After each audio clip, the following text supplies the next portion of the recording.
Nuclear missile ready.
Nuclear missile ready.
Nuclear missile ready.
What is up, everybody? Welcome!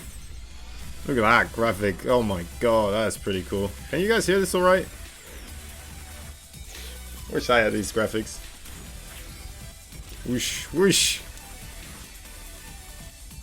I think maybe I should go full screen for this one.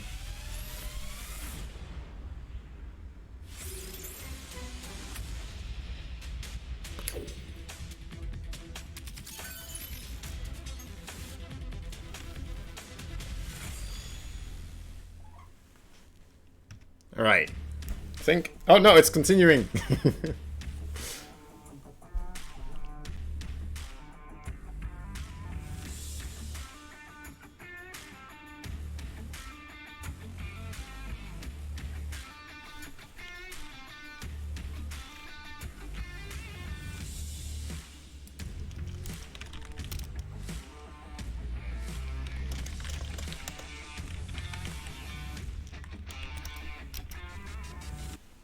Alright, this must be it. There it is, okay. What's up, everybody? Welcome to another day. I'm gonna turn this one down, actually. There we go. Turn up our own little bit of background music here. Anyway, welcome to another day of the BJ Team League Destruction Derby.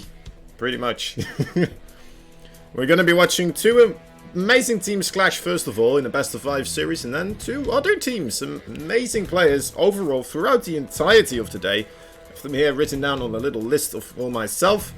So if you see me looking downwards, that's where I'm looking at. Anyway, first of all, we're going to be looking at Jin Air Yo versus Steamed Bun Gang, which basically Jin Air Yo, I'm pretty sure the rules of the tournament are explained here, but we're just going to go over who's playing today because that's what we, you know, we didn't really see that in the introduction for us. Anyway, Jin Air Yo consists out of Creator, Cure, and Maru. 3 great players, a lot of Terran and Protoss in there, versus Rogue, Innovation, and True. That's a lot of Zerg and 1 Terran in there. So you know what? That should be a lot of nice mixed up matchups, right? First of all, that's always nice to see. Not too much mirror, as nobody loves to see mirrors, truly. Oh, here's the schedule as well. If you look at that, it's a big tournament. A lot of stuff going on. A lot of days being scheduled out for this one, guys. It's going to take about a month, even going on into the November period of time here, as you can see. Beautiful stuff, and from the 31st of October going to the 11th November, and then 6, 7, 8 November. And then the semi-finals and the finals will be on the 10th and 17th of November. Anyway, for today, so we have those two teams, Creator Cure, Maru versus Rogue, Innovation, and True. And then later on, we will be watching a best of 5 series as well between Busan Guy 2 and the Patience one-man team. Patience one-man team Maybe we should call it the Ragnarok one-man team after seeing that performance previously from Ragnarok, putting the team up in first spot right now into standings. I'm not sure if these are not the standings actually, these are just the teams that we are seeing here. So if you are curious as to all the other teams, there they are. Oh, and here is the standing. So on top we have Patience one-man team, and second one is Busan Guy 2. The other one, let me think, I'm not sure actually. I think that is Jineo, perhaps? Then Park Burn, and then I'm not sure. Probably on the bottom there is, I'm sorry to say it, but I think it's Woke Up to This. Woke Up to This, I'm pretty sure anyway. So yeah, this will be our matchup for first of all today. Look at those guys, Maru, Kyo, and Creator, Rogue, Innovation, and True. Gonna be curious to see who will be sent out first here. Are they gonna stick up to the setup they did the previous time on Jineo? Are they gonna send out Creator first? Are they gonna send out Kyo first, Maru? And then for the other guys, the Steamed Bun Gang, Rogue, Innovation, True. Yeah, we're just gonna have to see actually who they send out. We haven't seen them play that much yet. At least I have not. All players did. All the teams have played right now. Unfortunately, I did not get to see yesterday as I was busy with my work and preoccupied. So I did not get yet to see the VODs without those matches. Very unfortunate, but you know what? It looks pretty interesting. It doesn't look like Woke Up to This truly woke up at all. Sorry for that pun. But yeah, 6-1 right now. That's not the greatest of scores for them. So they won't even be able to really redeem themselves here. Anyway, because they're not playing, obviously. We are looking at the first game, though, for today. It is going to be the Red Zerg Rogue fighting for the Steamed Bun Gang. And he's fighting off against Kyo first. So Kyo gonna be the first one sent out. The blue Terran player in the top left. And, well, something cheeky is gonna happen here. 2 barracks will be created on the other side of the map. Only a double barracks. They are put in a position where it does look very likely for them to be Reapers over here. Right, you wouldn't really build Marines here, else they still have to kind of walk the same, almost the same distance as you would anyway with your Marines from the main base. It's pretty close anyway. So most likely we will be seeing Reapers here. Putting the first barracks up behind those minerals, making it a little bit more difficult for drones, or potential drones, to come over there and harass the SCV. But luckily for Kyo, no Overlord is going to scout this. Rogue is sending his Overlords up towards the northern location. Not really seeing very much there. And, well, I mean, it's just unfortunate, you know. These are very likely proxy locations as well. But, you know what? They are not there. They are not there at all. So the 50-50 already, the first one, kind of a percentage chance, right, for Kyo here. Already going into his favor. Potentially, he did kind of know what Rogue was going for, scouting-wise with his Overlords, but you never truly know, right? It might just be lucky in this sense. So 2 Reapers will be created here, are gonna appear very quickly, even before the spawning pool finishes. Actually, they are gonna finish at the exact same time here, it seems.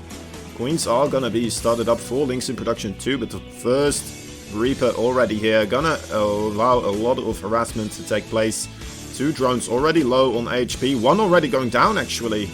Only one of them being saved into the creation of the Spore Crawler. We'll have to wait and see if more drones do go down as the second Reaper does make his appearance. More Reapers are being produced here by Kyo, at least the third one. No faults yet on the production tab. That's gonna bring up the total to 3 Reapers, and that's quite a lethal bunch of Reapers. Ooh, 2 drones did go down in total. A lot of lost mining time as well, of course, as Kyo behind this is gonna set up his own command center. A very smart choice, otherwise we would have seen more barracks, of course, on the other side of the map to try and ramp up this aggression. Oh, almost losing a Reaper there. Just barely managing to pull backwards in time. Might even get a Queen here. Needs to be careful though. Second Queen appearing from the northern base. Maybe could have taken down that low HP Reaper there, but didn't manage to do so, unfortunately. The 2 barracks are floating backwards as the factory, and actually double command center from Kyo here. So very confident in the damage he's already dealt, I guess, or maybe just a desperation move because he didn't really full-on kill anything. I guess he killed a couple of drones, right? He's still behind overall in workers though, so it's a bit of an iffy situation, especially right now. Having to fly those barracks backwards, there is definitely an opportunity here for Rogue to potentially put some aggression of his own on the other side of the map. Just links though, unfortunately available for Rogue, so it's going to be very difficult to do anything truly miraculous with those. And he's just going to go for a third base himself, so he is going to get the scout off. He is going to see one command center, so very well placed third command center outside of the vision range there. Link's none the wiser of what is happening there. Third base for both players actually on the way, but Cure's third base, look at that timing, it's incredibly quick here. And we are seeing Viking as well being constructed, trying to keep the Overlord as well away. Very interesting here. Gonna make it truly difficult for Rogue to figure out that there is that third base, although the Overlord actually being forced away by those two Marines. I have to say one Marine, the other one was just kind of looking at the other Marines and being like, alright, you got this, brother. You can do this. Just a little bit of support overall. Alright, the Overlord realizing that there is a Viking on the field, trying to get back into that base. Not really managing to do so, of course, as he was already kind of bruised up by those Marines. Now the third base is going to fly over here, and it's going to be difficult for Rogue to truly figure out what is going on. He does have his Roach Warren on the way, so he still could do quite a little bit of a timing attack here.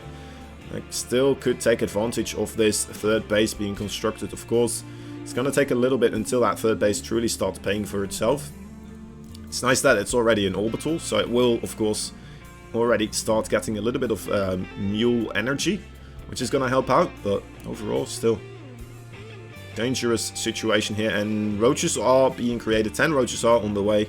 Full Zerglings as well. He did scout out the third base now, and that is why we are seeing a little bit of an aggressive move out now from Rogue.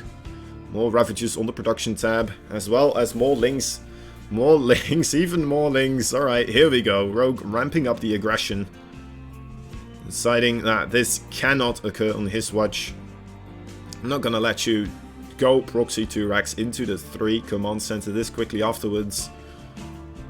And decisively moving out now with a lot of his forces, as Cure is moving out with 2 medevacs, filled up with all the Marines that he has.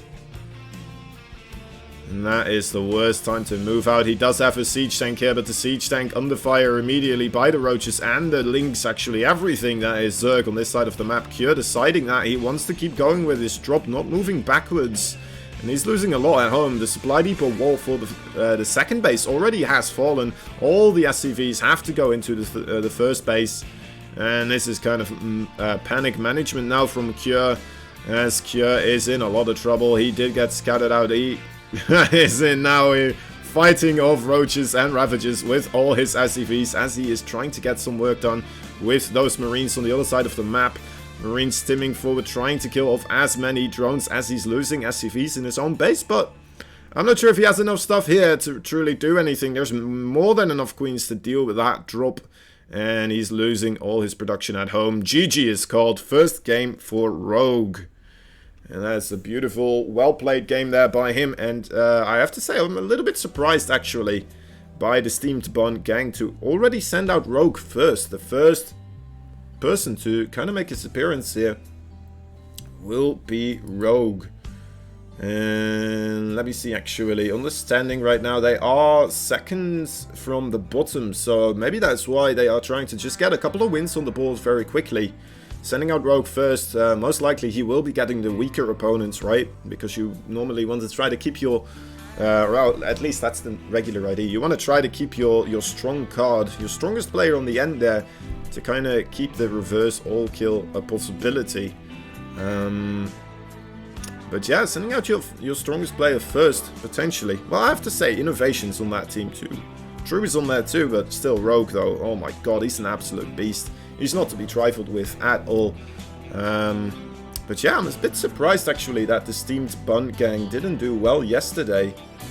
A 1-3 score for them yesterday, so they lost. They're in -2 points right now on the ranking. So getting a quick win here already kind of puts them up in a good position maybe to start getting themselves back up onto the standings. So not a bad strategy at all. And well, I mean, Kjør, he played a brave game. He dealt a little bit of damage, not really an amazing amount, but then to go for the quick 3 command centers with his barracks still flying backwards from across the map. It's a very dangerous situation, and especially if you are very unfortunate like he was, and you are sending out your medevacs as well at this exact time when those roaches and ravages are coming in here. That's just something that happens. There's a roll of the dice. Didn't work out for him this time, so a little bit unfortunate. Look at this. I feel like I'm matching more with my Korean casters, by the way, this time. A little bit more. I don't have a nice jacket like they do, nor do I have a tie, which, you know what, I just don't own a tie, guys. That's what's that's why. But yeah, I feel like I'm a little bit more on points. I have to wear headphones too, actually. They don't. I'm a little bit jealous. Alright, looks like we are gonna head into game number 2 between these two teams. Jin and Yo, this time sending out the blue Protoss player. It will be Creator. He's gonna try his best to fight the red Zerg in the top left side, Rogue. That is quite the interesting choice. I mean, Creator, I mean, he's a pretty good Protoss, but he's fighting against one of the best Zerg players right now in Korea. Pretty much top 3, if not top 2. If not the best, but it's a highly debated topic. We won't get into it. We'll just make it vague about what his position in that ranking is. But it's hard to debate he's not in the top 3, honestly. Anyway. Darkside, thank you, buddy. Anyway, alright, we have Creator looking to do the wall-off next to his natural expansion. It's a very open area here, so a little bit susceptible to early Ling harassment, but doesn't look like it will be the case. Creator, is he faking a cannon rush here? No. Just sending his probe to behind the minerals here. Nothing truly. Seeing the timing of that hatchery, realizing he can go into the main base, and now he's just doing a little bit of probe mineral harassment.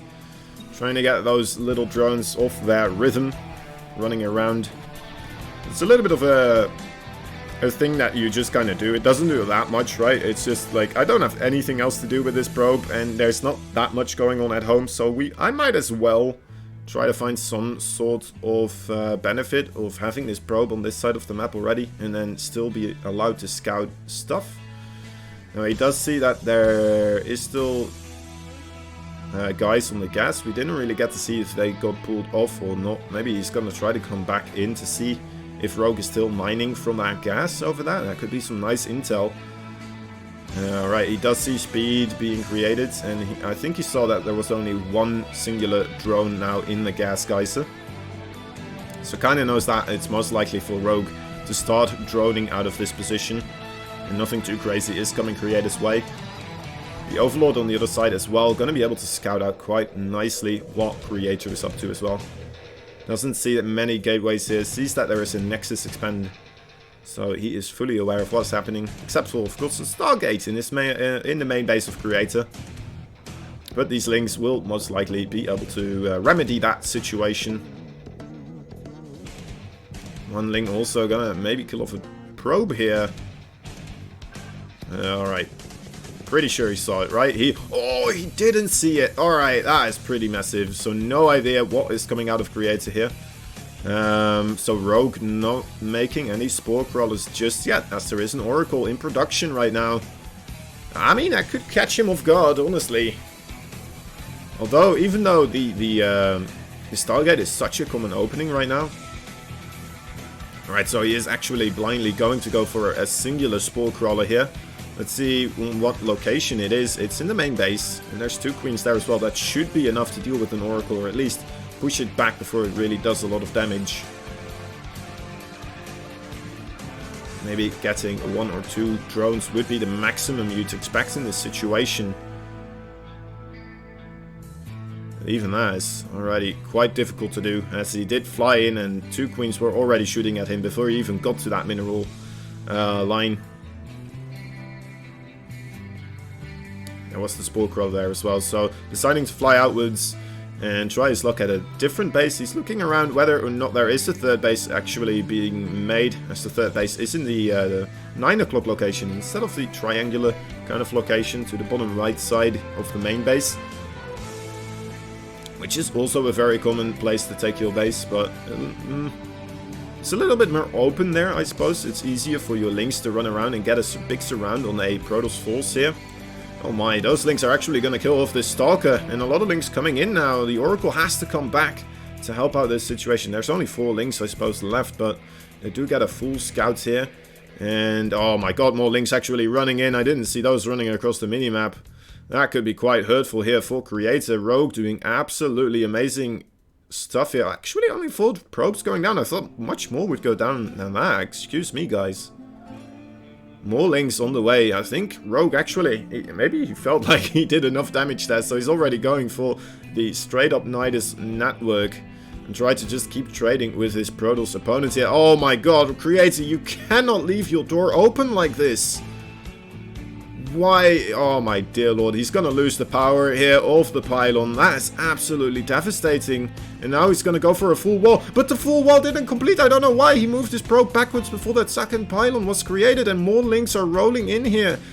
Oh my dear lord, that is absolutely devastating. And now a Nidus Worm also being created. I don't know what is being recalled here. It might be, alright, it's 2 Archons with the Warp Prism. There they are. They might be able to deal with the situation for now. I hope so, at least. But that's a lot of Lynx, and that's a lot of Queens now popping out of that Nidus Worm. Alright, that is it. GG being called. Rogue taking 2 games immediately off the Jin Air Yo team. That is...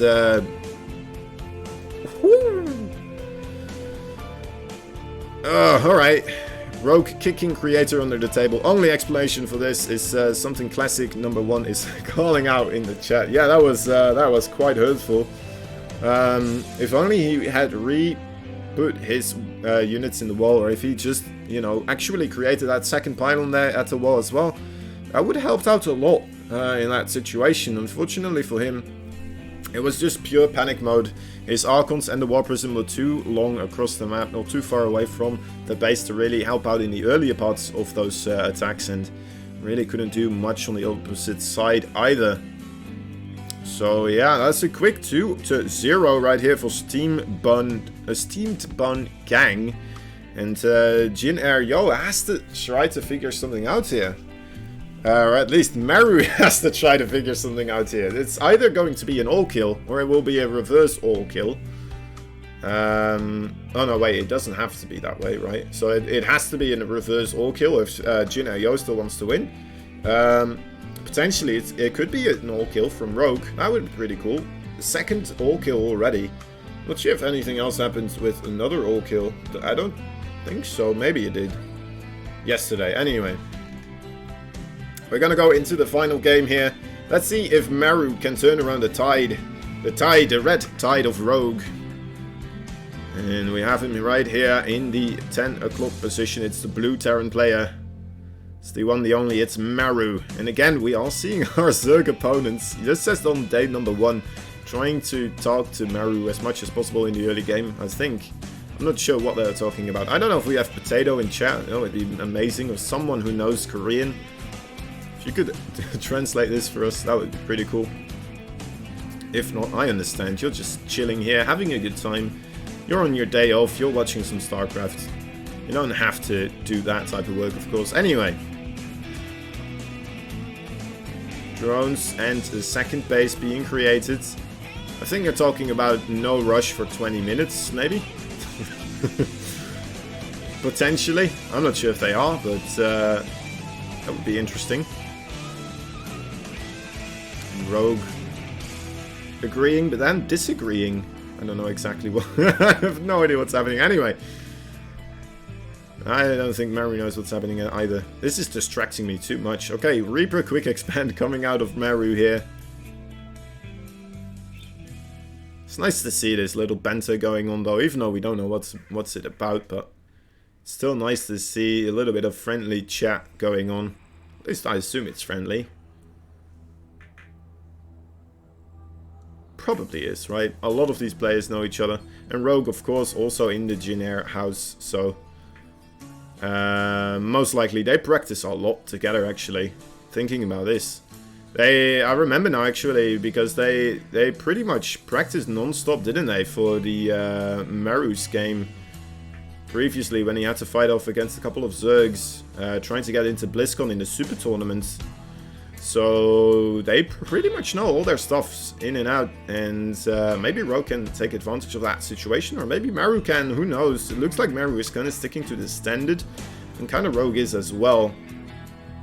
So maybe just respecting their opponents here and trying to do the regular stuff, knowing that either of these players can take the regular macro game in the long run between these two titans of StarCraft 2. It's going to be a close one either way, most likely. Hellions will be the follow-up here as well for Maru, at least a couple of them. Always like to see the Hellion control from Maru. And it's amazing how he always manages to, well, most of the time, finds some sort of a little bit of a sneaky way into the Zerg base using those Hellions, and then suddenly just burning a million drones straight up. Doing a little bit of a drone harvesting with flamethrowers. Okay, so Starport as well as a follow-up here. We are seeing a tech lab being created, so I'm guessing that will be for the stim pack on the barracks, right? Could still see a switcheroo afterwards. Oh, actually, we do see a switcheroo. It's going to be battlecruiser, so most likely we will be seeing the battle mech after this. That's very interesting. Coming out of Maru here. Battle mech, truly one of his staple plays, honestly. It's truly miraculous how he actually controls all the bits and pieces of the battle mech army, and how he continuously keeps up aggression, keeps up his macro behind it as well, which is a big part of this. And oh, a very quick third base coming out of Maru as well. Now a quick base and a battlecruiser. That is a potential threat here for Maru if he does get attacked early on. But it looks like those Hellions and the Reaper well, they are kind of keeping tabs on what is coming his way. And so far, he realizes that nothing too crazy is going on. And he's pretty safe so far, guys. Rogue is just droning up. He's getting 2 Evo chambers as well. So Rogue also looking like he wants to get into the long game here, as Maru is kind of taking advantage of that by going this kind of greedy strategy with the one of the ultimate harassment tools in the battlecruiser. Now, can he make the dream work happen here? It's all going to come down to how much this first battlecruiser is going to do. Can he keep it alive as well? Keep it afloat?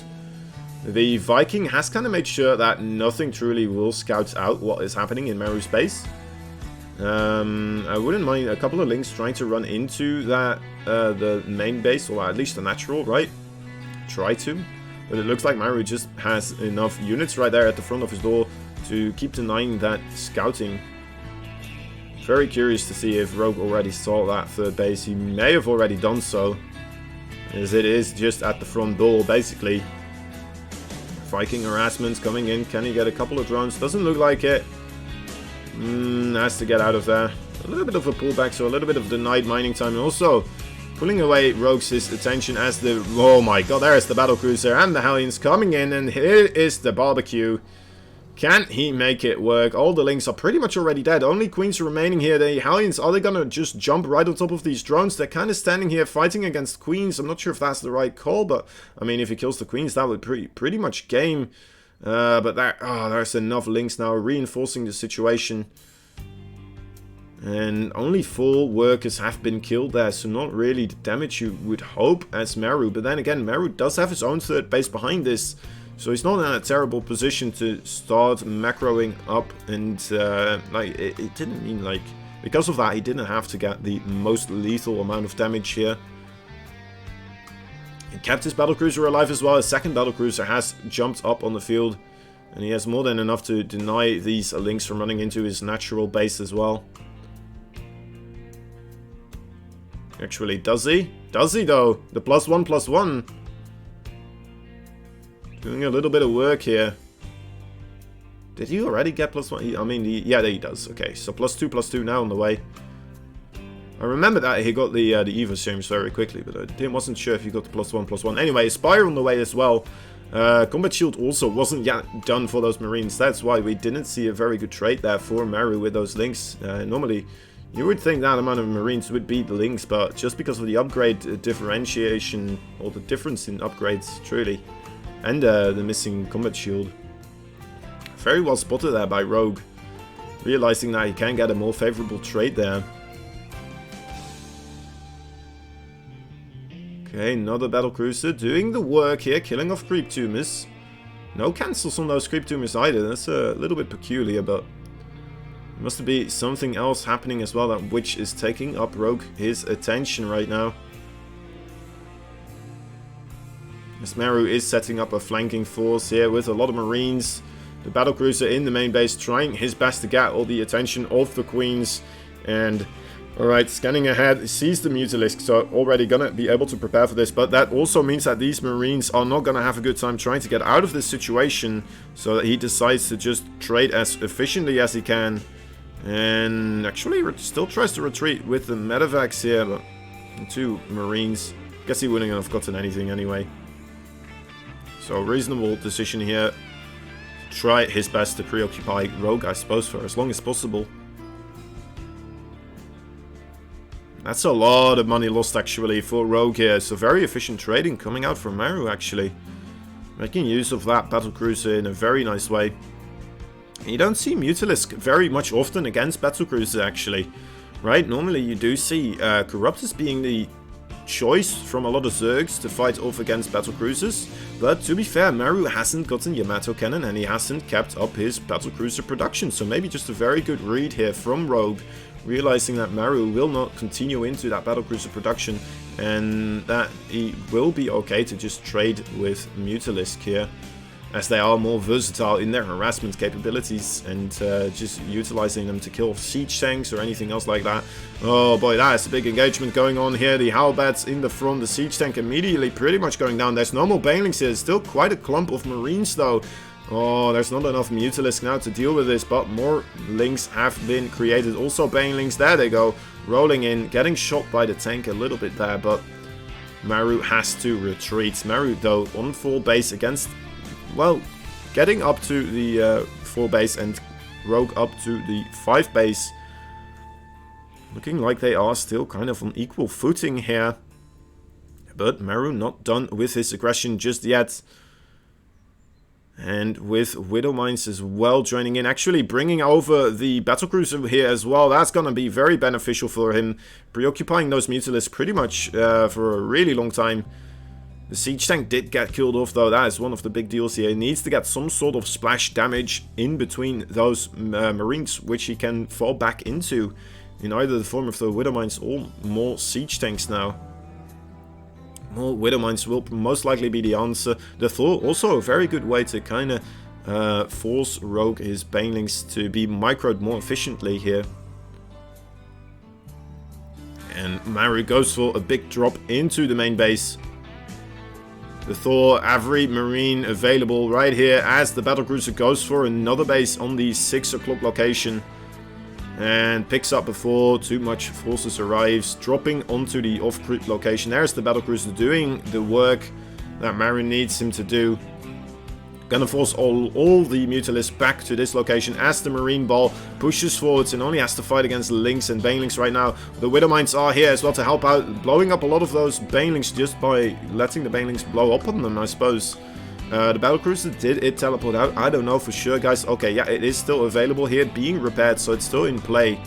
And you don't always see a Bioforce actually follow up from after the battlecruisers, but I just only realized this is what we are seeing actually. It's a very interesting play here from Maru. Coming in again, trying his best to micro backwards across the Widowmines, but the Widowmine not hitting the targets that it needs to.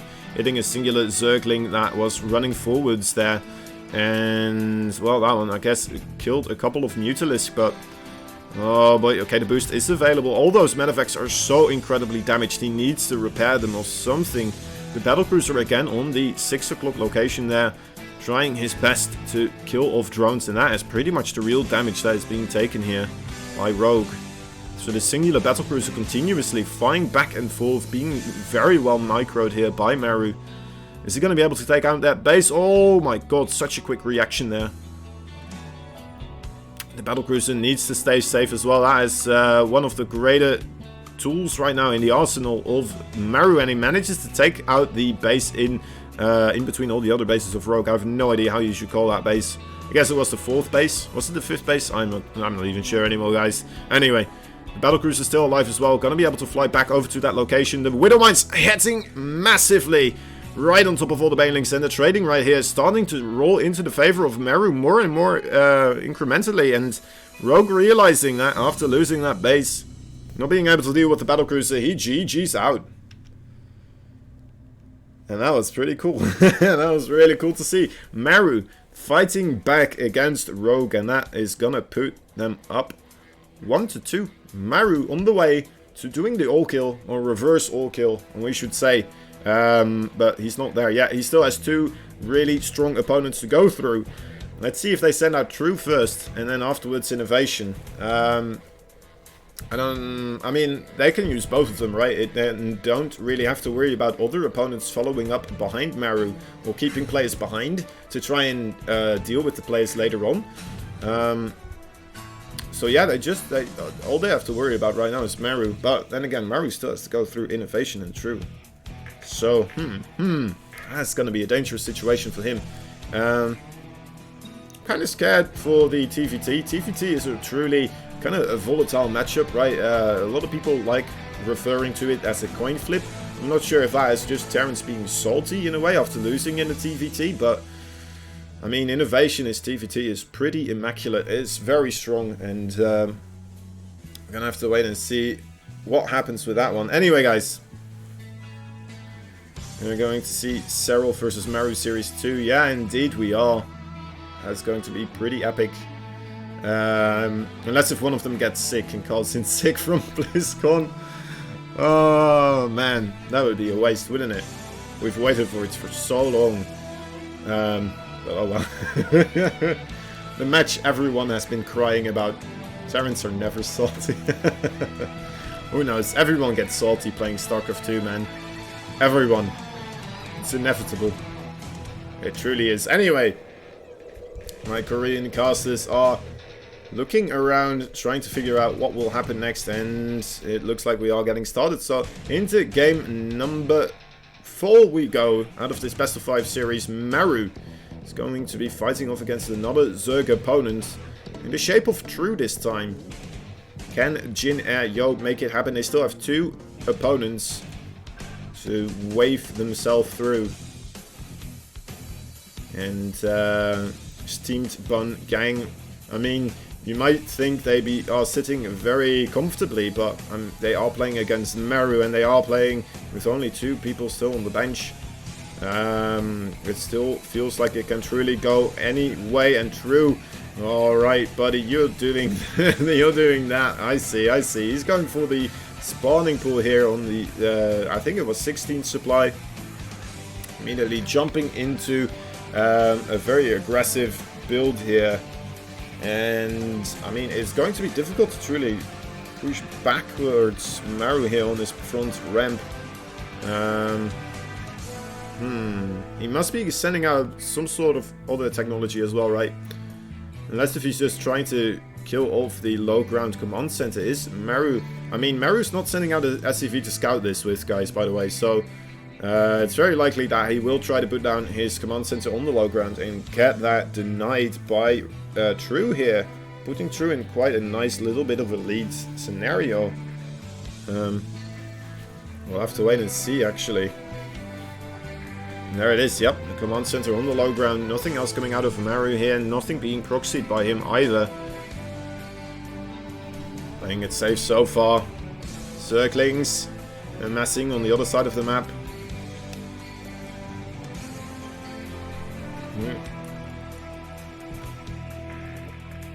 Single Reaper. Staying on this side of the map. Okay, he did send out an SCV to scout with, and he saw the timing of that hatchery, so he is aware now that there is a quick pull, and he's keeping the Reaper on his side of the map here, trying to look for where those links are coming from, so he can start micro-wing against them very early on. Unfortunately for him, though, he did go the wrong way, so he's not going to be able to find them very quickly here, but the SV does, so still managing to get here quite nicely. And managing to kill off those 2 links at least very quickly.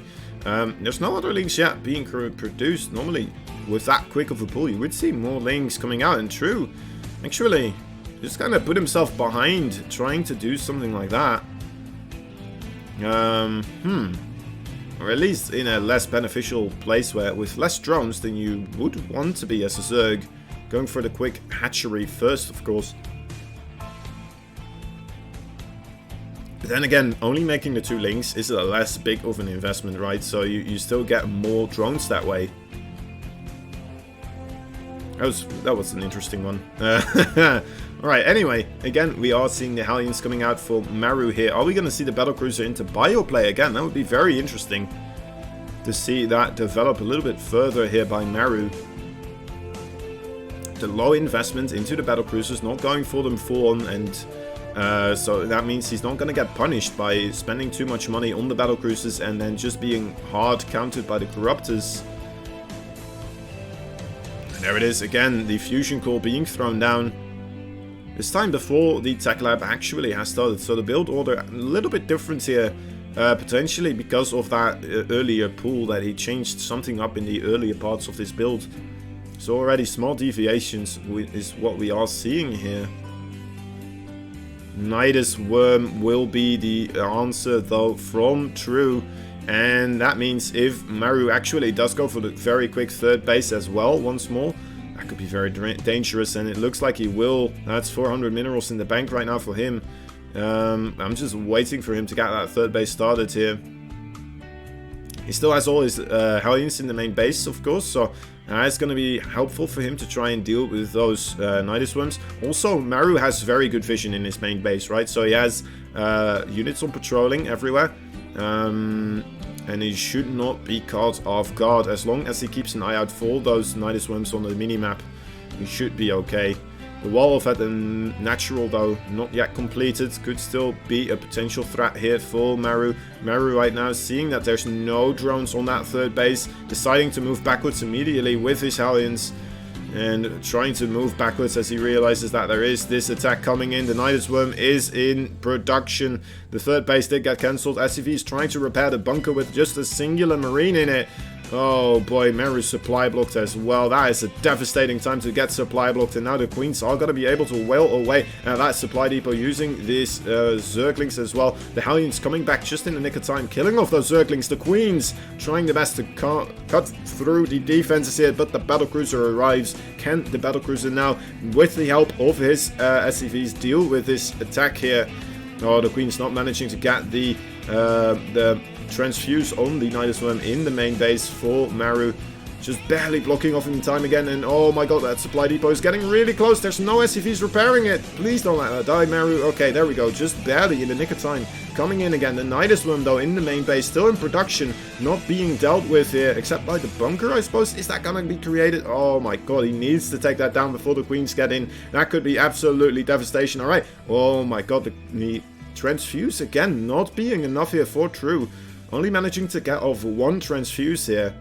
As Maru's still alive and kicking in this series.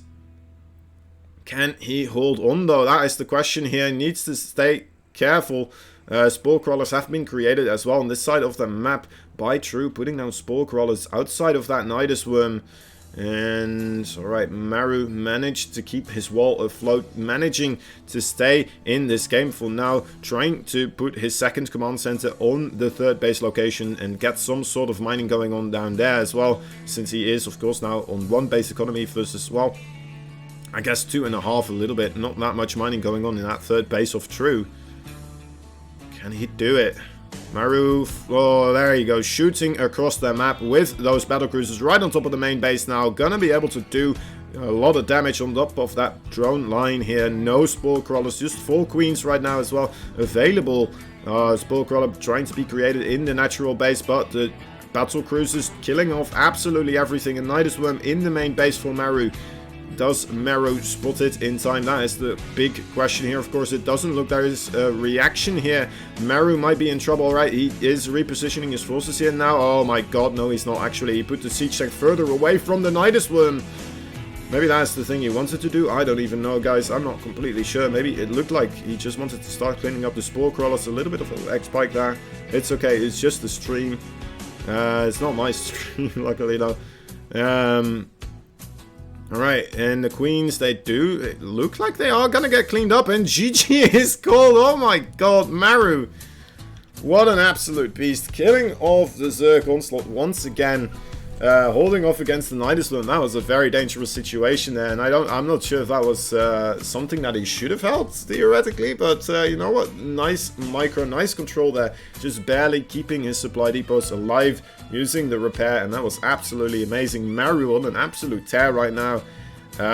We're gonna see Maru versus Innovation take place after this one, guys. And well, to be honest, TVT is one of my favorite matchups to watch, and to see Maru versus Innovation, guys, come on. There's not much that's better than that, honestly. We're gonna have to wait and it's going to unfold. Of course, we're gonna have to give these moments to the players as well to have everything set up. Also, the production on the Korean side. I also need a little bit of a drink after that one. But yeah, that was absolutely amazing. A very impressive hold there by Maru. Killing off the Nidus Worms just barely in time. True, not managing to get those transfusers off on the Nidus Worm to keep it alive there either. Which helps out. I mean, if that Nidus Worm had finished off earlier on in the series, in the main base, without that many Hellions and Marines being available, I'm not sure what would have happened. Also, we have to remember that second base for Maru went up to the more third base location in the north, and true, he didn't really see it at all, did he? He just kind of stayed in front of the main door. Never really dealt with that one, I believe. So that was very interesting too. That may have put him in a little bit more of an advantageous position, and may have slowed down the battlecruiser production as well, ever so slightly. At least denying the muling, right? At least deny the mules from those from that flying base. Already a very big deal. But yeah, Maru actually tying up the series here. So we're on match point between these two teams. Jin Air Yo and Steamed Bun Gang. The Steamy Bun Gang. Anyway. Let's take a look. The final game between these two teams, guys. Can Maru pull it off the reverse all kill? And oh my god, the cheeky moves are already being thrown out here against Innovation. On the other side of the map, there he is, trying his best to keep the Steamed Bun Gang afloat and away from that bottom of the standings list. And I mean, Jina Yo, they are on third place right now, I believe. And that's already a good position. So already Maru kind of helping out with that situation. Not going to allow his team to fall much further down. It would be very nice if they do manage to, of course, to get another point on the board. But yeah, both these players, or both the teams actually only fighting for 1 point right now because of the way this works, right? So if they, either one of these teams wins this match, they get 1 point overall in the standings, which still is nothing of, well, not nothing, of course.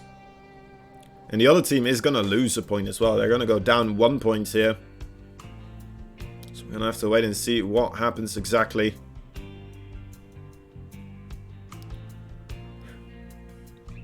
Alright. More friendly banter coming out of these two players here. Maru, truly a chatty type, isn't he? Very comfortable. I mean, if you're Maru, you have to be filled with confidence as well, right? You just being admired by pretty much the entire world. Double Barracks, Reaper, Rush. Proxied on the other side of the map here. Can Maru pull this off one more time? He needs one more win for the reverse all kill to happen. It is quite something else, and this Reaper for Innovation is going to walk into this, realizing what's going on. Should stay on top of that ramp here. Okay, moves back actually, because he's not aware that there is no second Reaper just yet. Okay, now there is though, of course. Maru also playing it safe, not going up that ramp with a single Reaper. And the two Reapers fighting off against the one Reaper here. Can Maru make it work? There's a Hellion in production. The Hellion going to be instrumental to this defense. If this defense manages to hold on against the Reapers, it's going to be thanks to those Hellions. Nice grenade zoning from both these players. Neither of them really losing their attacking units just yet, but I mean, 3 drones did go down. Maru nicely killing off the Reapers from Innovation. Almost losing 2 Reapers though. Doesn't want to lose that second one. Okay, loses the second one. Now 2 Hellions versus 2 Reapers. That should be more than enough for Innovation to hold on. Only losing 4 workers. Actually 3 workers in total. I'm sorry guys, I thought it was 4. Miscalculated from my side. Anyway. So it looks like Innovation is going to be able to hold this off. Already throwing down his command center. Both players realizing that nothing too much will occur anymore from this kind of stalemate situation. And both going for their own expansions here. Maru trying to sneak around the other side. Maybe could have gone a little bit further up north, but of course you do not know where your opponent is at that time in the game. Now trying to keep those Reapers alive, right, using the terrain to his advantage, getting more distance between those Hellions and his Reapers, and then juking them the other way. Alright, that's a very nice move, but the Hellions now on the way, might be able to deny that base for a moment here, but no, they're moving backwards. Realizing he got duped, and the Reapers are going back towards his main base actually. He has to move the Hellions backwards here. Oh, what a brilliant move here from Maru, coming back in with those Reapers that ultimately are going to be useless later on in this game. Coming back into the main base, trying to get more economic damage dealt here. And 3 more drones. SCVs do go down. Mechanical drones. Though I don't think you can even say that anymore after the new skin got released, right? The actual mechanical drones. But anyway. Or well, it's not really that new either. Anyway, oh, it doesn't matter. It doesn't matter. Maru is still in a reasonable good position here. 38 workers versus 27.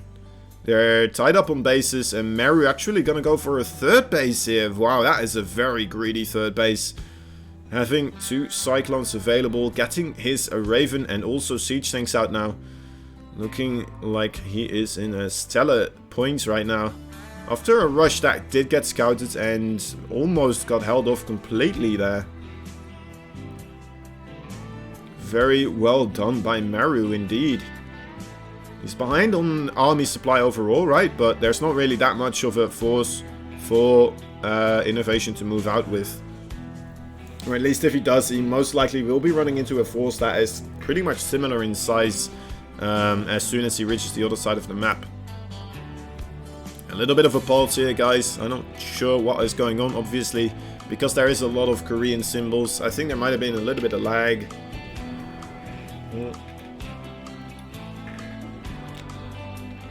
Alright, we are restarting. 3, 2, 1 is called. And here we go, continuing on with this series.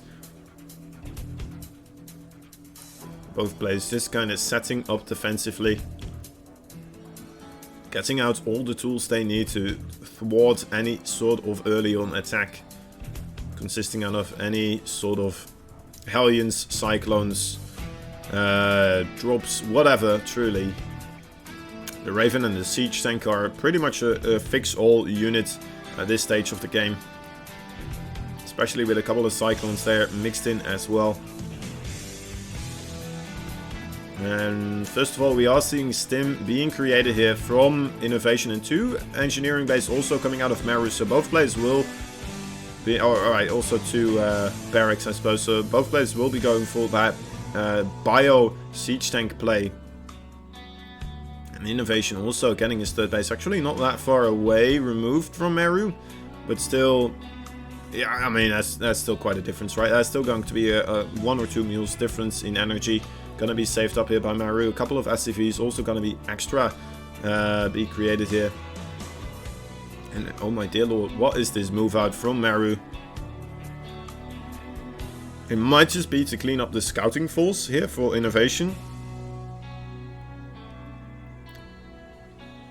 May also be because he scanned the main base and saw the medevacs, realizing that there might be an attack coming in. Somehow he knew exactly that those units were there. Anyway, both players trying to keep an eye out on things, and this drop from innovation on the left side of the map. I'm not sure if the left side of the map is the right choice here. Of course, the right side on the top right of the main base of Maru is more likely going to be patrolled by Vikings, because it's a more likely place to get dropped from. So I suppose it's a good call, but then again, there's still these siege tanks here at the main door. Gonna make it very difficult for this group of ragtaggedy medevac units to truly get in here and get all their units dropped.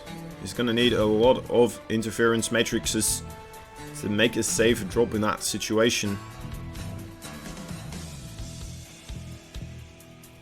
Right. Things stabilizing again. Innovation actually did secure his third base location a little bit before Maru, as Innovation does have most of the map control here, having very nice vision. Overall, Maru kind of as well, right? But only with 2 units. Innovation having just more awareness overall right now as what is going on. And awareness is absolute key in TVT. You need to have that awareness, or stuff like this can occur at any time. 2 siege tanks and marines in the back line of Maru's his natural base. Auto turrets also gonna be thrown down here. Might be able to kill off a tank. Yes, he does. Alright, so this is quite painful for Maru to deal with.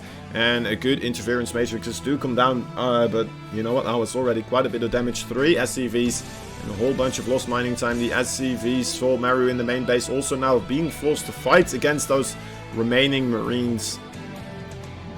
Not that many went down afterwards anymore. So you know what, Maru actually now on 51 workers versus 68. Innovation being ahead economically quite a bit, and also of course a lot of the infrastructure there did go down. The armory definitely went down. I'm not sure if those were the engineering base as well. That is quite a bit of damage that had been dealt there. Big doom drop coming in here from Innovation, deciding that it is time. I'm not sure if he's going to go straight into the main base or if he's going to try to set up against this third base. Both would already be kind of a good decision, but it looks like he is going to go, yep, straight into the main base. Probably the better one out of the two, because this way he can force both locations to stop mining, as Maru decides that he doesn't have the units to truly hold on anymore, and he cannot afford to take more losses at home. He's coming in, trying his best to kill off Innovation at the same time. It's a full-on base trade, guys. This is what is happening here. Alright, siege tank, 1 siege tank in the main base here for Innovation. Also a couple of marines still available there. For Maru, it's a lot different. He doesn't have his production available anymore, so he has to run across the map with pretty much everything. He needs to shut down Innovation's production as well to make this equal again, but Innovation still comfortably making more marines, making more siege tanks as well. Oh boy, the time is ticking here for Maru. Alright, he kills off the 1 remaining siege tank in the main base of Innovation. He needs to start pushing into this space. Maru trying to fly his buildings across the map, as he's still trying to do the same amount of damage to Innovation as he took himself. And it looks like he may be able to do so. It's going to be very tricky. Maru did manage to get a lot of SCVs out of his location, which is a lot more difficult to do, of course, for Innovation, as he is being sieged up through the main door. And isn't going to be able to retreat anymore. Maybe get a full-on medevac here. Alright, there he goes. Does lift up SCVs with his medevac, deciding, no, you know what, maybe I can fight this actually. Lining up all his units, waiting for the rest of his units to come back as well from the behind, so he can set up a big flanking force. Innovation crying here a little bit. Maru not enjoying his time either, it seems, but this is where it's going to come down to a big flanking force for Innovation. Can he clean up the army of Maru? He may very well have enough here. It's going to be very close. Those Vikings are going to have to land. Maru realizing and landing them preemptively. That's going to help out a bunch, but the siege tank in the back there, those are very dangerous. Maru now in the top right and the top left side, still mining here. Oh my god, is this the big fight? In they come. This is a lot of units being killed off, and the siege tanks are destroyed here for Maru. Maru now trying his best to get out of that location, lifting up his marines, trying to kill off as much as possible of the economy still for Innovation, but it's not enough. GG is called. Innovation taking back the score into the hands of Steamed Bun Gang and taking that TVT series, guys. What a show. I mean, that was a weird one. I have to say, Maru, though, in a very difficult situation, right? I mean, he did lose, I believe, his armory and potentially also his engineering base, so he knew that he was going to fall behind in upgrades quite significantly there as compared to Innovation. And Innovation is an absolute macro beast, guys. You cannot underestimate Innovation, his macro. He's not going to skip a beat with those upgrades, and he may be able to just push out at a certain time, get with that upgrade advantage, and you just won't have enough forces. So maybe that was the one time that Maru still had some sort of, you know, equality in army forces, and trying to force the base trade that way may have been the one way for him to still get back into this in his mind. And, well, he attempted it. It was a valiant effort. Didn't manage to do it, though. So that means that ultimately the Steamed Bun Gang manages to win this series against the Jin Air Yo team. 3-2. There they are. Marut still taking off 2 points, though, not allowing them to foul sweep them. And that would have meant that they would have lost 3 points anyway. Instead, only losing 1 singular point. Now, we are seeing the next teams over here, guys, on the screen. It will be Su, Fantasy, DRG versus Ragnarok, Super, and Patience. Should be an absolutely stellar game as well. I'm very curious to see DRG play. I haven't seen him play for quite a while, honestly. Personally, I haven't, you know, he hasn't been getting too far in tournaments, right? I know that he's been trying to get back into it very much so, but you know what? Actually, dreams can come true. Here he is, guys. It's the Bluezerg. Oh, wait, it's Su. It says DRG on the bottom, but he is on Su's account. Is that what's happening? I'm confused, guys. And Patience, the Red Protoss. Alright, they're switching it. Okay, it is actually Su. Whoops.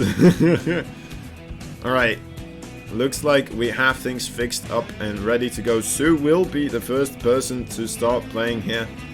And in this best of 5 series, let's see if Su manages to do the dirty work and finish off Patience.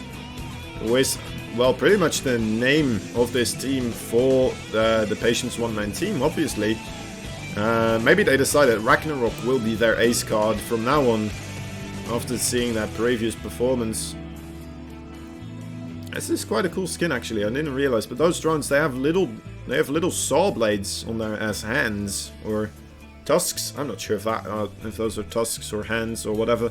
Anyway, Patience being an absolute pain in the rear, not allowing Su to take his natural, and Su returning the favor by proxy hatching on the opposite side of the map here.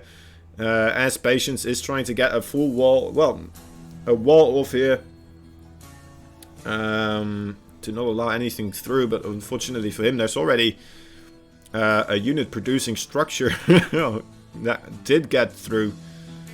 Now Su does get his second base up in the third base location. And the Zealot has been croned out to help out against that proxy hatchery. I'm not sure if the proxy hatchery will actually finish. It might just be a little bit here to deny Patience from getting that quick nexus as well. We're gonna have to wait and see here. Like, it shouldn't get too much done, honestly. With 2 gateways already being done, more Zealots being forced out. That's already quite a nice bit of damage, actually, forcing the 2 Zealots. Okay, he is going to allow it to finish, so denying the base here for even longer, even making a Queen and a couple of Zerglings here. Alright, Su is going to be able to scout with those Zerglings as well, of course. Maybe he's going to be able to put down a Creep Tumor, delaying this Nexus location even further. That would be absolutely amazing if he manages to do that, honestly. And then Patience will have to wait until he has either the Robo or a Stargate and then a Observer or a Oracle to clean up the gooey mess that is occurring here. But unfortunately for Sue, the Queen did not manage to complete here. So that dream dies with that hatchery. 4 links still available. Managed to get out of there, running away as quickly as they can. Alright, things kind of equal again, I suppose. Sue denying that base for a really long time. I'm kind of curious to see if Patience will still go for that second base, or if he's just going to go for a big all-in here off of the 1 base. Looks like he is looking to get that Nexus, but oh my god, that creep takes for absolute effort to get out of there. Dissipates, some people might say. 3 links versus 2 adepts, not going to be the greatest way to trade here. Queen does manage to pop out as well out of the hatchery in time. I'm not sure if that is going... Okay, that's enough links now. We'll be able to clean up this slight aggression coming out of Patience quite easily. But look at that, there's a Dark Shrine on the way, although it did get scouted out by Sue. At least the Gateway did. Not yet the Dark Shrine, but he does now, and that's not going to finish ever. No way, Jose. And instead, immediately switch of plans very quickly by Patience here. Very decisive, going for the Glaive upgrade. And trying plan B in this situation. A 2-base Glaive attack. Let's see how many gateways he's going to go up to. And how many adepts he can actually pump out of these 2 bases with such a delayed second Nexus. So comfortably mining on 3 bases here as well. I'd say this is quite a desperate situation for Patience, and this is pretty much his only chance to get back into this. Did he see the Twilight Council? I'm not sure if he did. Most likely he did, right? I'm not sure, but as long as he keeps an eye out on whether or not Patience takes a 3rd base or not, he should be aware that this 2-base attack is coming in. Well, at least not this one, but he knows a 2-base attack is coming in, which is already quite significant, of course. So he's getting his Roach Warren here. He's also getting his Lay attack. So he should be having all the tools he needs, truly, to hold off against any sort of aggression here.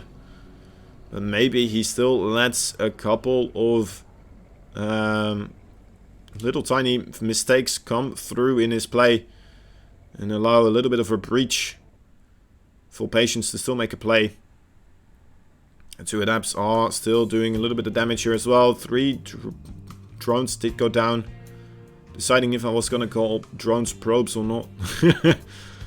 Anyway. Okay. I mean, a couple of adepts right here. Trying their best to do a little bit of damage. I thought, honestly, he was gonna try to do a lot more attacking with these adepts. But just staying on a low amount of adepts overall. And using them for harassment. Maybe with the War Prism, we're going to see it ramp up a little bit here. He is making that 3rd base as well. Might just be a fake out still, though, guys. We are not sure, as there aren't 2 probes in production at the same time here. Only a single one. No more probes being created right now, so... Oh, never mind. There they are. Never mind. Alright. Anyway, guys. Let's see what will happen. The Spire is on the way here as well. I'm not sure if that is in response to that hallucinated Phoenix, but... I mean, the Spire is going to help out immensely against that War Prism too, so you know what? It's never really a bad call to create that Spire, in my opinion. It's not that big of an investment, especially if you're already ahead, right? It's just kind of covering all your bases, trying to ensure that you don't lose to pretty much anything here. And wait, did he scout the Spire here? I guess he did, because he's putting down 2 Stargates immediately. Kind of afraid of those Mutalisk. Alright, Force Fields here as well, killing off a lot of those links. Maybe a little bit too many, but I mean, he does get all of them. Doesn't lose a single probe in the process. So still a very nice job overall there by Patience. Nice little bit of micro. Baneling Nest also on the way. Yeah, there we go. The Observer did scout out the Spire here. That is why he immediately went for the double Stargate. And let's see, Hate Mutalisk on the way, and immediately already 2 Phoenixes also in production. So actually Patience should be completely good against this, I'd say. Of course though, you can still make a lot more Mutalisk than you can do Phoenixes, just, you know, in multitude. A lot more Phoenixes can be created at the same time. +1 attack and charge also on the way.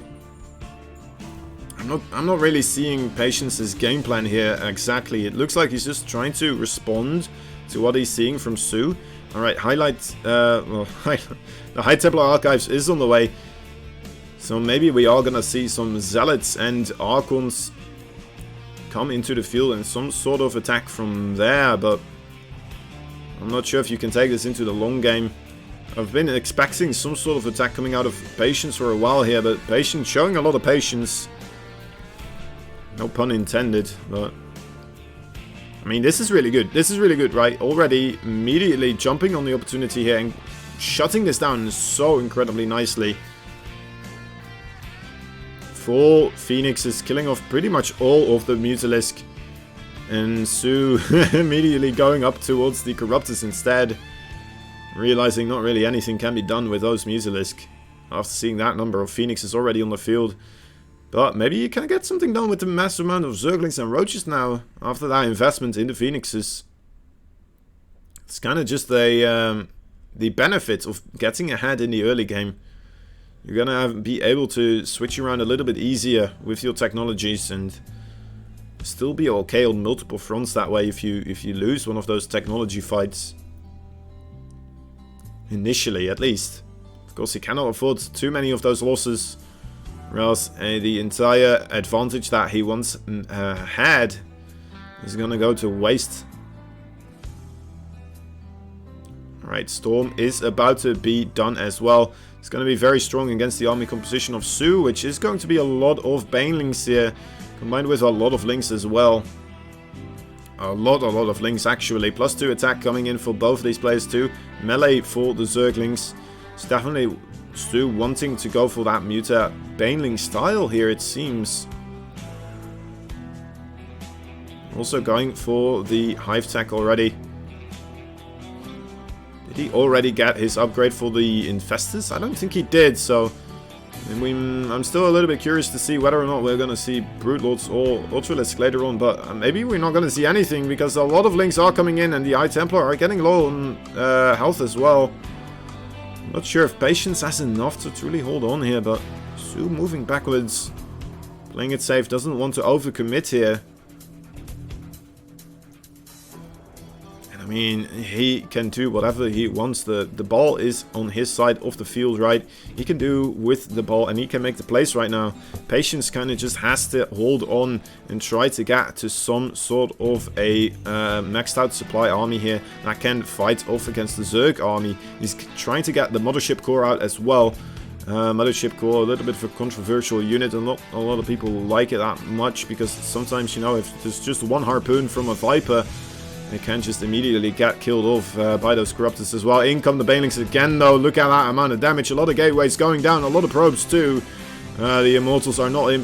well, they are not plentiful. Maybe enough. Alright, maybe they are. Never mind. Yeah, look at that. Alright, cleaning them up right now. But still, a lot of damage there being dealt by Su. And not that much damage being taken. I mean, he did lose his Zerglings and Banelings. But... couple of Roaches, Refugees too, but he's still very close to max supply and most likely will get back up to max supply again, just remaxing on a more cost-efficient army composition here after that Greater Spire is gonna be completed. Greater Spire, you know what, it's still far away from finishing, so maybe he will remax one more time on something else just to be safe. But you know what, he doesn't have to since Patience is only on 131 supply here. So, yeah, this is just extremely difficult for Patience to hold on here. Can he do it? That's the real question. I mean, I'm not sure. I'm not sure, guys. I don't want to be a Debbie Downer, but Patience is in a lot of trouble here, as more Banelings are rolling in, steaming through, actually exploding on Archons, and you know what, that doesn't even have me that worried at the moment, because it's just keeping Patience on this lower technology kind of army, and he's not going to have any sort of response to those Brute Lords that are coming up as well. So again, look at that, Su only going down to 180 supply and immediately jumping up back to near max supply, only 6 supply off, by using the Brood Lords here, or the Corruptors, and morph them into Brood Lords, of course. Well, reasonable biles. Nothing truly getting killed off, though. Some of the sentries getting low on health. One of them falls. Okay. And, I mean, alright, Tempest now on the way too. There it is. That is the start of the army composition that you would need as Su to start fighting off against those Brood Lords, but also Corruptors are already in production, even more so. And the +2 air weapons as well for Su is being created too, because he was already on a little bit of an air army for a while now. So the upgrades as well in advantage for Su here. It's very rough. Can Patience still find a way? I mean, he has been on full basis for a while now. Been a while since he took economic damage, truly. He just needs to hold on a little bit longer and try to get himself up to the maximum supply army, and then maybe try to slowly transition out of a little bit less of gateway technology into more of those higher tier units. No matter what he does, of course, this army composition from the Zerg is very, very frightful. A lot of Banelings underneath the Brood Lords, gonna not allow any blinking underneath them. And those Corruptors are gonna disallow any sort of Phoenixes flying in. The Tempest need to stay safe here, but you know what, nice micro, and more than enough Archons are available too to keep those Corruptors honest and away from those flying Protoss units, but you know what? Patience has to micro backwards. Banelings onto the third base as well, killing off a lot of the probes. 26 going down, and that's pretty much already enough damage for Su here. But you know what? He's not going to retreat even. He's going to kill off the base as well. The fourth base here is definitely going to fall. The Corruptors now still trying to find some sort of a way to engage this army here. He's losing quite a couple of them, but they're not dying quickly enough for Patience to truly fight back against this Zerg army. Patience still again on the back foot here, only on 3 bases now versus 6 bases. This is very, very hard to watch, I have to admit, but you know what, if Patience does manage to make a comeback here, I'm gonna be impressed. You know what, I'm gonna be the most impressed caster of this week, honestly. If not this month, if not this year, for really, truly, that would be something else. After taking blow after blow, forums would explode. Reddit would be on fire. And then again, that kind of also shows how far-fetched it would be for Patience to make the comeback here. Unfortunately, Su now also getting his pathogen glands for the infestors here, and getting ready to move into that army composition. The extreme army composition. The Storms are pretty good on top of the Corruptors. They're gonna force them backwards. The Mothership does fall though. The Tempest now on the, well, the edge of the map. Not gonna be able to micro any further backwards. Oh my dear lord. Brood Lords and Lings are killing off more of the economy of Patience, and it looks like this might be very well it. The Corruptors are not that strong anymore, so maybe Patience will be able to clean up this force, but it's still not going to be enough. He's still gonna, you know what, have to fight against one more big force. Look at that bank from Su. Su is just gonna re-max out on Mutalisk, actually. Mutalisk and Corruptors, realizing that there's not that much Phoenixes right now. 27 Mutalisk on the way, and those are gonna be absolutely amazing against the Tempest. Right. More Archons are being morphed in. Archons are a pretty good way to deal with Mutalisk, especially if the Mutalisk want to get right on top of your units. But only 4 being created right now, and that's 27 Mutalisk again, guys. Plus 2, actually. 2 more. That's an insane amount of Mutalisk, and, well, in it comes. This might be the final moment for Mr. Patience. The Mutalisk not even bothering attacking the main or the main army, just going for the remaining bit of production, and GG is called instantly. Right, well, that was kind of painful to watch, honestly, but well played there by Su. Su, an absolute beast, of course, and you know what, Patience one-man team. It's still Ragnarok's one-man team potentially, right? Maybe he can prove himself again.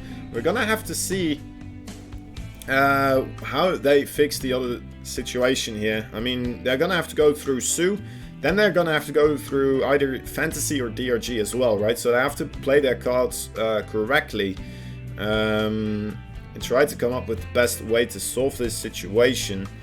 I mean, let's think about this for a moment, right? If they send out, yeah, this is really rough. This is really rough. If they send out Super first, another Protoss, I mean, maybe Su, or the CVC. They could try to do the CVC as well, right? But then you would have still DRG versus Ragnarok afterwards, potentially, or Fantasy versus Ragnarok. I have no idea, guys. I have no idea. I don't know. This is rough. I'm glad I'm not having to make this decision for them. But yeah. Who are we gonna see? Ragnarok or Super? That's the question here. And maybe it's just a matter of who's feeling more confident against Su right now. I'm guessing Ragnarok.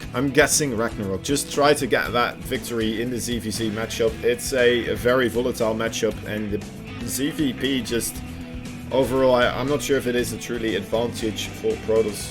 Unless if, you know what, it's just a really rough one. It is. Well, we're not gonna be left hanging here. It's already starting up. There we go. And our questions have been answered. It is the red Zerg player for Patience one-man team, Ragnarok. The man that did the all-kill. Can he make it happen again? Can he do another all-kill? Can he go through 3 opponents here? And his first one will be an absolute beast of a challenge already. It's the blue Zerg. It's Su. Fighting for Busan Guy 2. A follow-up of Busan Guy 1. But I'm probably without the 1 because, you know what, it's... you don't really say the 1 ever, do you? It's like already admitting that you're gonna do a sequel. Some people do, but I don't know. They still don't say it. Anyway. We have a quick drink before things really heat up here, as we do have 2 players going for the quick hatchery first here.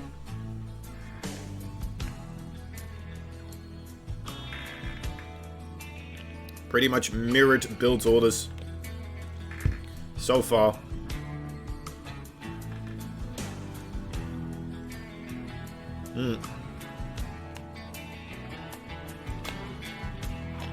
Alright.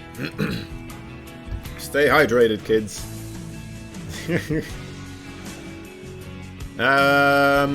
Okay, I mean... Wow. There's not much to say here, is there? The Overlords just looking at each other a little bit.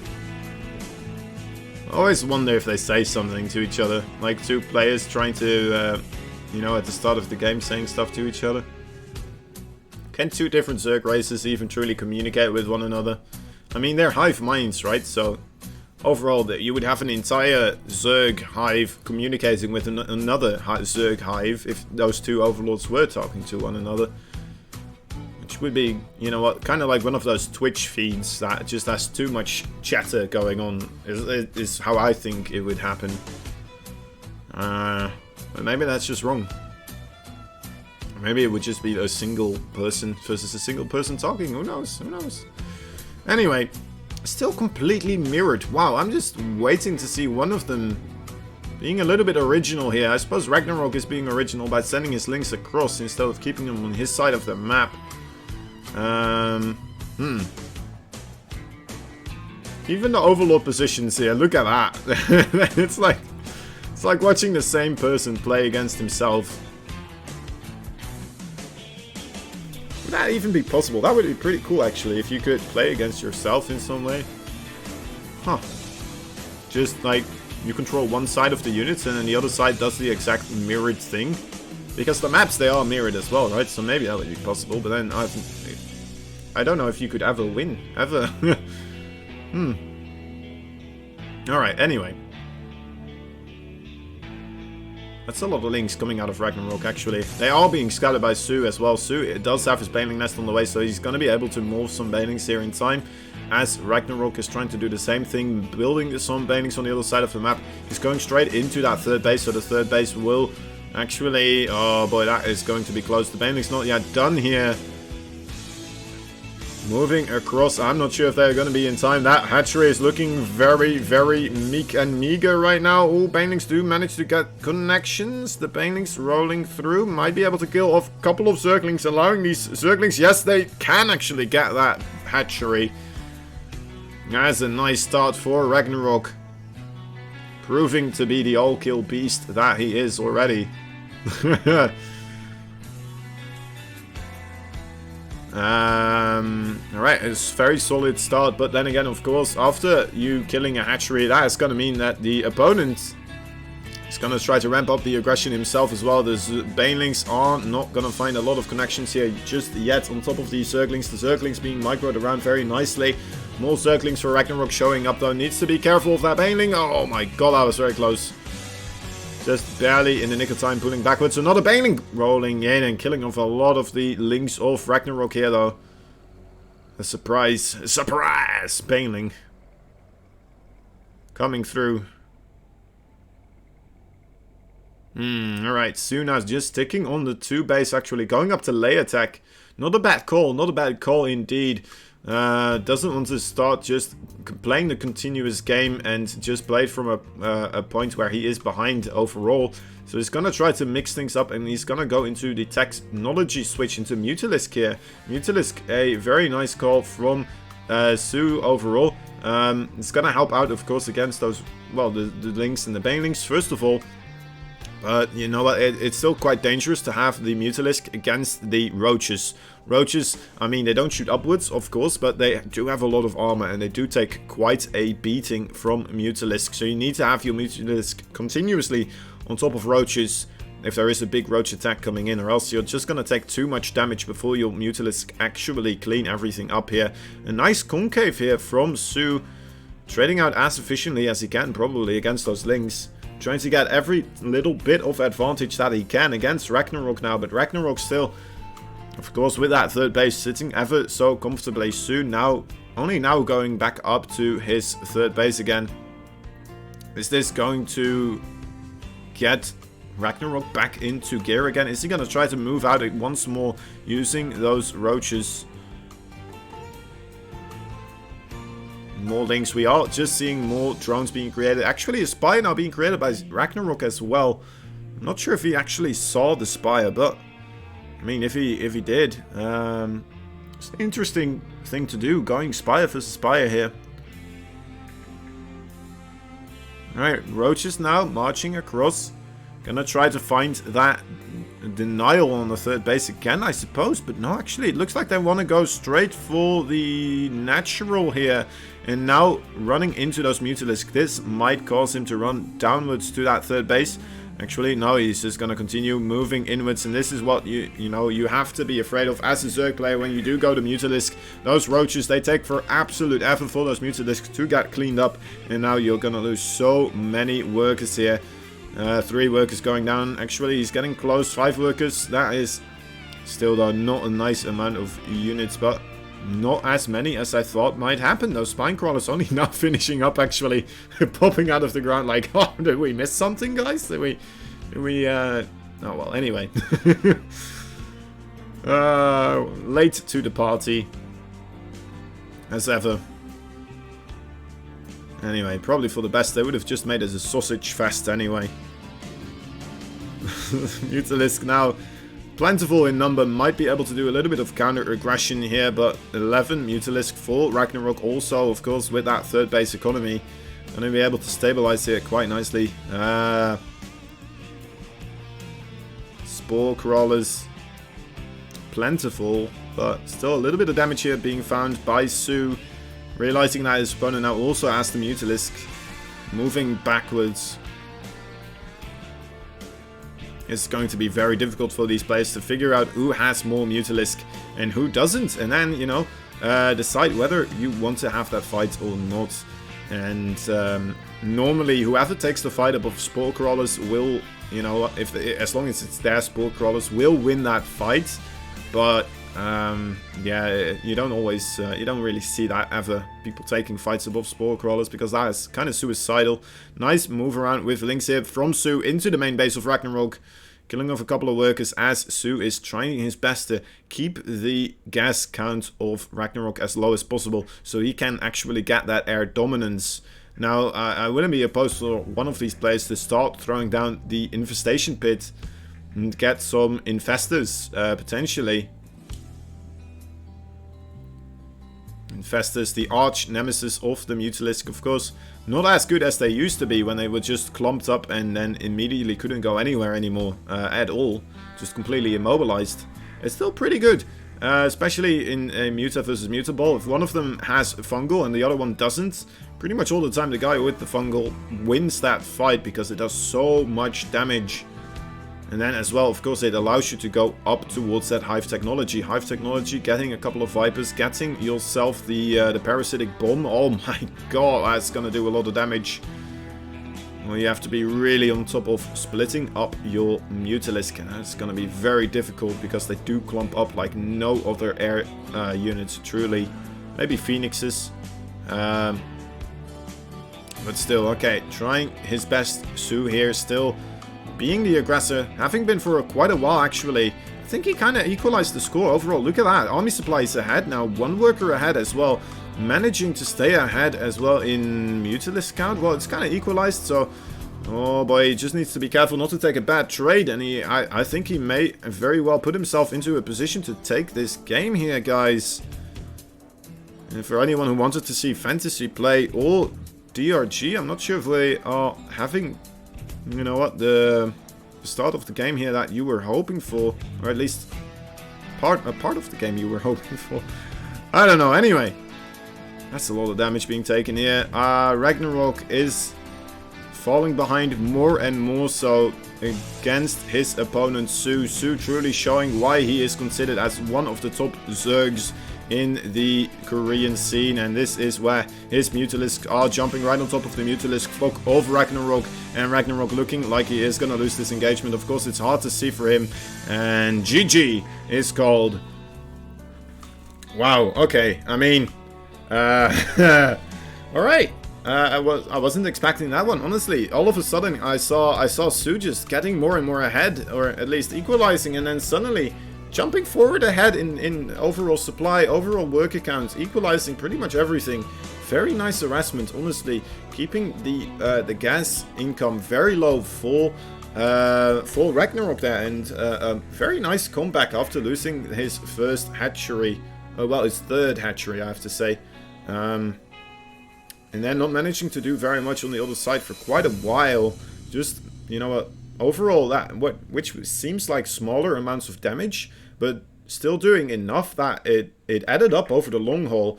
And yeah, that was very well played by Su, honestly. Honestly, all right, but that means we will be seeing super play this time. I mean, I said it before, right? At least the first time we were watching this team play. It would be really funny if Patience one-man team is the team where Patience doesn't manage to do anything, and then Ragnarok and Super just all kill all the time. That would be really funny.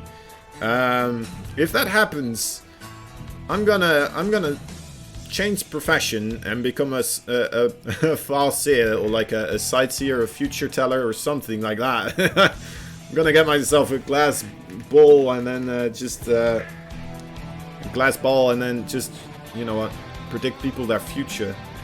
The future teller Kozan. I will be anyway. Enough of that bad joke. We are having Super versus Sue. Super versus. Oh my god! All right, never mind, guys. We're gonna wait for that one to start. It looks like, look at those Korean casters as well. They are absolutely mesmerized. So am I, honestly. That was a rough one. And it's gonna be even more rough for this person right here. Potentially already the last game of the night, guys. Sue. Can he do the all-kill against the team that did the all-kill previously? The only all-kill team so far. Getting all-killed potentially is going to be quite painful. If that does occur, of course, Super on, well, a very hard mission here, guys. He has to go through 3 players in total, 2 Zergs and a Terran in the, well, Sue, DRG and Fantasy. I mean, I'm not jealous of his position, that's for sure. I'm very glad that I am not in Super his shoes right now, because there are some very big shoes to fit, for me at least. Okay, well, looks like both players are gonna open up with that macro style so far. Nothing crazy going on.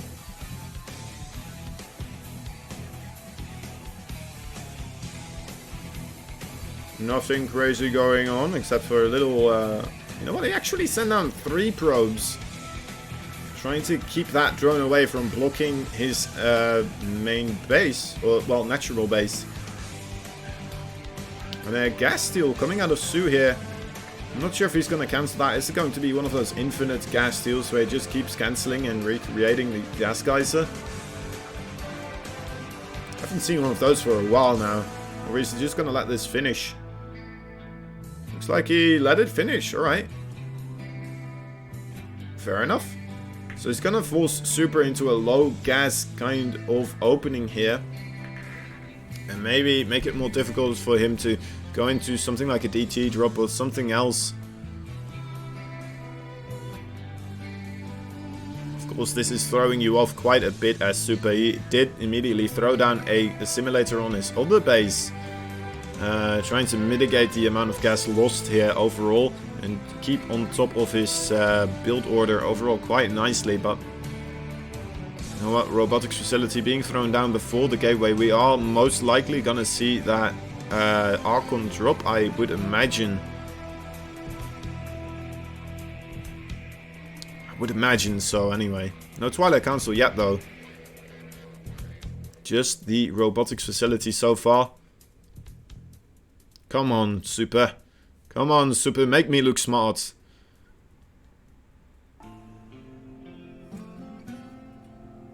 Right, well, I don't know. I don't know what it's gonna be. Did he? Okay, well. Third base from Sue has gotten to be created here as well. Fully produced and ready to be mined from.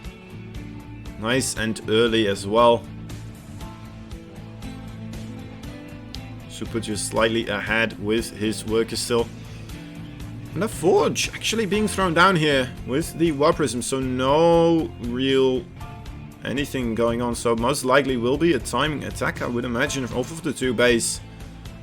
Getting Immortals here, most likely straight after that Observer. And gonna be seeing a lot more gateways being added here, probably, I would imagine as well. Gonna have to wait and see if I'm right on that one. This is probably the matchup I know least about. Probably. But then again, you know what? If I get it right on my second call, I'd still be satisfied.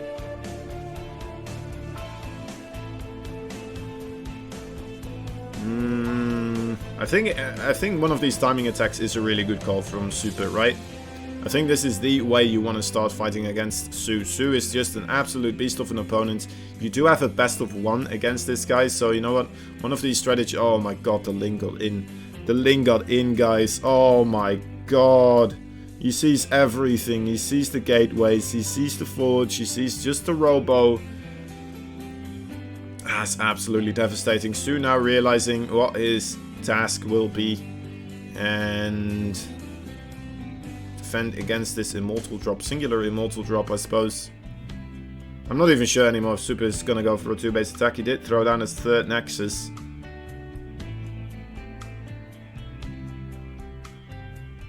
Can Super make the comeback here?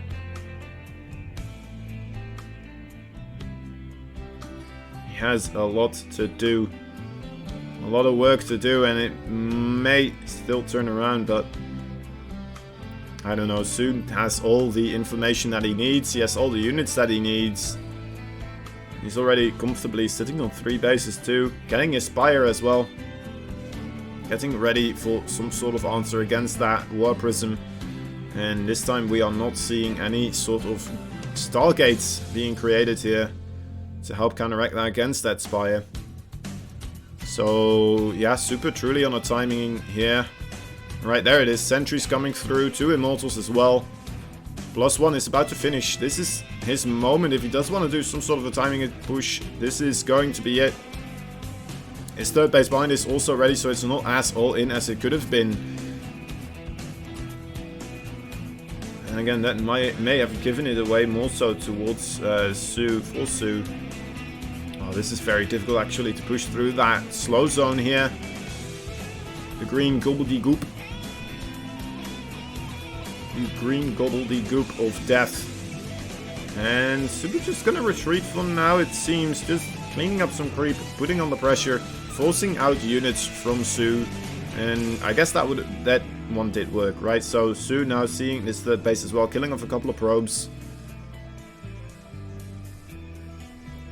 And realizing what's going on, that the opposing army did move backwards, happily droning up again and going, well, with 5 Mutalisk. The 5 Mutalisk, not as many as it could have been, of course, because he did invest quite a bit into those Roaches and Ravagers too. Ravagers just solely that, of course, to help out against those force fields, but still not too bad. Alright, the Spire did get scouted here by Super. Super should be able to start prepping up against this. And we see cannons and shield batteries being thrown down near the mineral lines to start prepping up against any type of harassment force, such as, well, 5 Mutalisk. Oh, it looks like he's going up to a lot more Mutalisk than that. Again, we're seeing a very heavy Ling Mutalisk style here from Su against his Protoss opponents. This is going to be quite a bit of damage already. Only a single cannon here. 2 probes going down. Might be able to get the shield battery too. Only a couple of Stalkers available. Right, there's another warp in, but this is going to be the big engagement here, guys. I'm not sure if there's enough Protoss here to truly push through. You may be able to clean up this 4th base. Very nice denial there, and then moving backwards. That's pretty much everything that he can accomplish here. Nice force fields as well, allowing him to escape here. Probably, oh my dear lord, this is going to still get quite close. Circling's making the retreat very difficult. Still, the force fields are good enough to clean, well, yeah, to keep the roaches away. Very slow on the Biles, I have to say, but the Colossus is here as well now. Mutalisk should be able to clean that one up rather quickly as well. Targeting it down. Immortals are on their hind leg, and this looks like Su will be able to just snowball through here, guys. I'm sorry to say, but it looks like all we're gonna see from Busangai 2 will be the player Su, nothing else. And this is the final moment for Patience one-man team. The team that managed to do the all-kill actually is gonna get all killed here, and nothing that Super can really do from this position that is gonna bring him back in this situation. I know it's a little bit sad still seeing this go on, but you know what? Yeah, I mean, roaches are in the natural. There it is. GG is called. Super. Oh, losing that match. Very unfortunate, guys.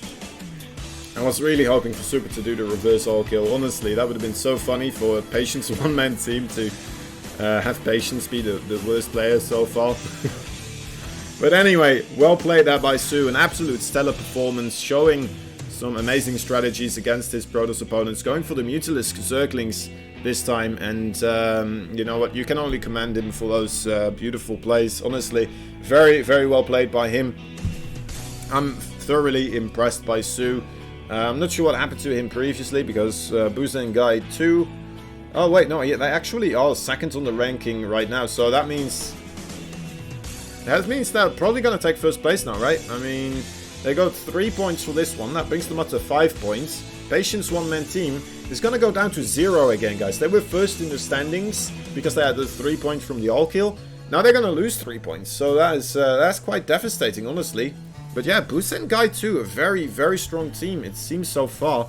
And only getting to see Su play right now. A little bit unfortunate, but oh well.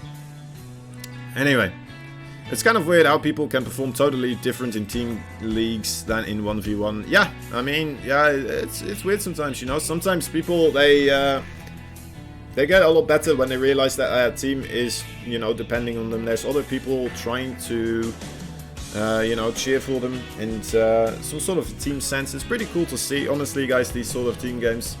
And you know what, I'm happy to be casting them, honestly. Thank you so much for joining us today. I've been Kozen. I'm not sure how long my co-casters are going to keep going. I want to try to bow as they do as well. So I've been Kozen, really Kozen. You can find me over here on Twitch or Twitter. Whatever, if you feel like I did a good job, you can tell me that. Anyway, oh, this is today's results. There we go. Let's go on this stream. Look at that. 3-0. 3-0. Are we going to see some sort of update on the rankings too? That would be pretty cool. I wouldn't mind one. Although, of course, we are going to have day number 4 as well occur, where the other teams are still going to play as well. Let me take a look actually at what exactly will take place there. Day number 4, it's still undecided who is going to play then. But it will be the last day of these types of... right here in the opening, I think. I'm not completely sure. Should have read up on this a little bit more, I guess, but there's not much to read here. Anyway. Here we go, guys. This is where, if you want to have a look as well, there you can go and check it out. Today's results.